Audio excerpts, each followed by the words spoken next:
కోటప్పకొండ తిరునాళ్ళలో వీఐపీ పాసులు రద్దు చేయడంతో సుమారుగా దేవస్థానానికి సంబంధించి 12,77,000 ఆదాయం వచ్చినట్లుగా అధికారులు తెలియజేస్తున్నారు. దీనికి సంబంధించిన అప్డేట్ అయితే మీకు అందిస్తాను.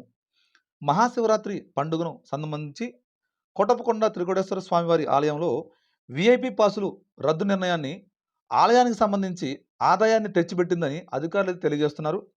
ఈ సంవత్సరం శివరాత్రి రోజున 12,77,000 సంబంధించి టికెట్ల ద్వారా సంబంధించి పెరిగిందంటూ ఆలయ కార్య నిర్వహణ అధికారి దాసరి చంద్రశేఖరరావు అయితే మనకైతే తెలియజేశారు.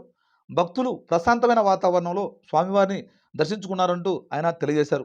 ఏది ఏమైనా వీఐపీ పాసులు రద్దు చేయడం వల్ల సామాన్యుడైతే ప్రశాంతంగా వెళ్ళి స్వామివారిని దర్శించుకొని అయితే వారి మొక్కులు అయితే చెల్లించుకోవడం జరిగింది. ఇది వీఐపీ పాసులు రద్దు విషయం అయితే